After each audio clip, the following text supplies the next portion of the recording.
So CSI stands for Community School Interviews. It's all about helping students, giving students and teachers the skills to find out how the wider world works. Because it just interested me, I actually listened to what they were saying, and I got the messages from what they were saying, and it just motivated me. This process allows people to look within themselves. It's like a fishbowl, and we get all this wonderful focus, and it allows us to think about who we are. It gets clearer and clearer. That's why our guests keep coming back, and that's why our students love asking them questions.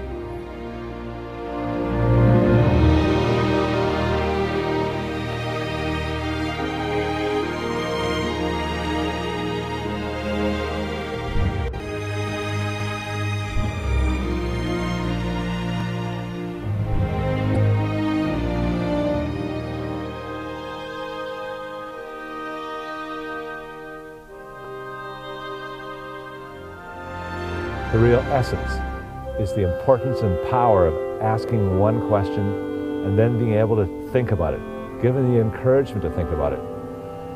The other key is it's not just any question, it's your question.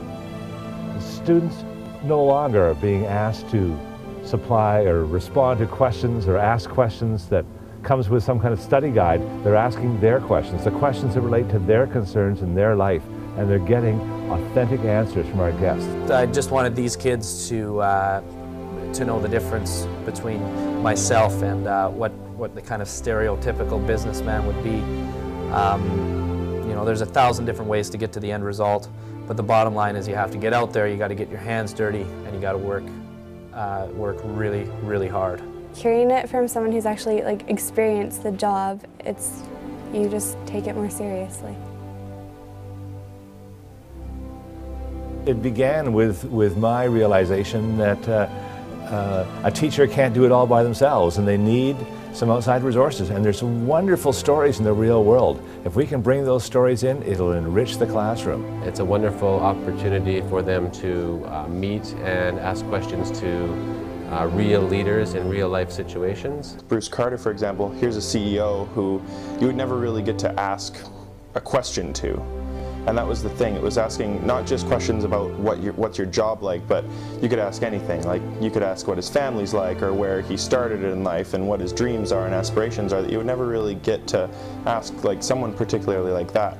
They learn how to ask good questions, the value of questioning skills. Asking questions and listening, and you learn much more about people than you ever think you could. It's kind of like the same concept as mentorship. It allows people to learn from personal experiences, and I think it's received so much better among youth. We talk to people about what was the turning point in your life. They offer up all kinds of things that you wouldn't necessarily expect. It's usually a moment of interaction with somebody. And when I met Bruce, he had a letter on his desk from Queen's about a conference or something that was going on there, and I asked him what his thoughts on Queen's were. And he just started ranting and raving about the program and how fantastic the undergraduate commerce degree was, and it kind of set me off just wanting to learn more. And it was that kind of 5-minute conversation that really made me decide that I wanted to take a step and start looking harder and harder at Queen's. And now I'm at Queen's, and it's absolutely incredible. I think that Christopher, when he does the preparation with the class, offers them skills about how to do interviewing, how to know what an appropriate question is. You were asking, how did you make these choices? What did your parents think about it? What are you going to do now? Do you think it's more important to be an academic or a musician? And for me, those were all things that I kind of am dealing with in my life. So they're really valuable questions, and that was probably one of the more surprising things for me about the whole process, was just the level of the questions of the kids. How do you feel about being such a big part of a military organization when there's so much controversy right now about whether war is the way to peace? What do you see yourself doing in 10 or 15 years? I was just wondering, how does being artistic change your outlook on life? No small question there, right? Journal topics. How much you use the information you got today. After all the excitement and after all the adrenaline and the wonder, they get a quiet chance to sit down and write about their experience. It's not the experience you've gone through, it's what you think of it. You know, you've just had an experience of talking to a person who deals with danger every day, danger and trauma, and how they've made sense of it. Now, how does it relate to your world? How can you use these ideas you've talked about? I wrote how what they said made me think about what I wanted to do and how I was gonna get there.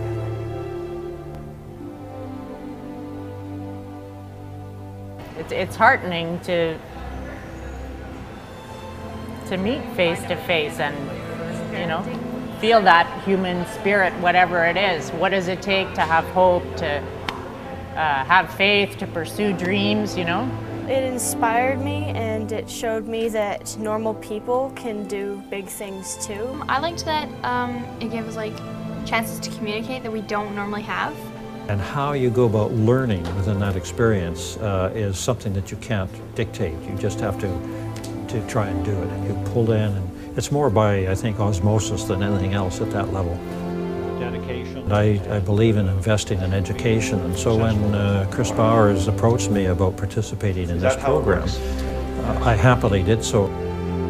It gives you a chance to look them in the eye and get a little feel for them and realize that there's huge potential there. We're all just humans, and we all experience lots of different processes and strengths in our lives, and it's nice to be able to relate and pull from other people's strengths to help our own.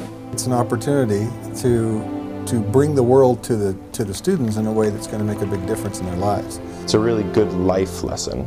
It just like interested me, like actually listened to what they were saying, and like I got the messages from what they were saying, and it just motivated me.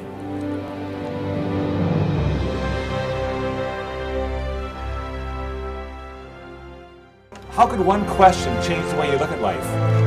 What kind of advice can you give to people that are trying to achieve their goals? Being an admiral, you have to make like a lot of important decisions, and not everyone's going to agree with them. So absolutely. What helps you ensure that your decisions are right? What kind of connection do you find between like helping others while you're firefighting and like personal training?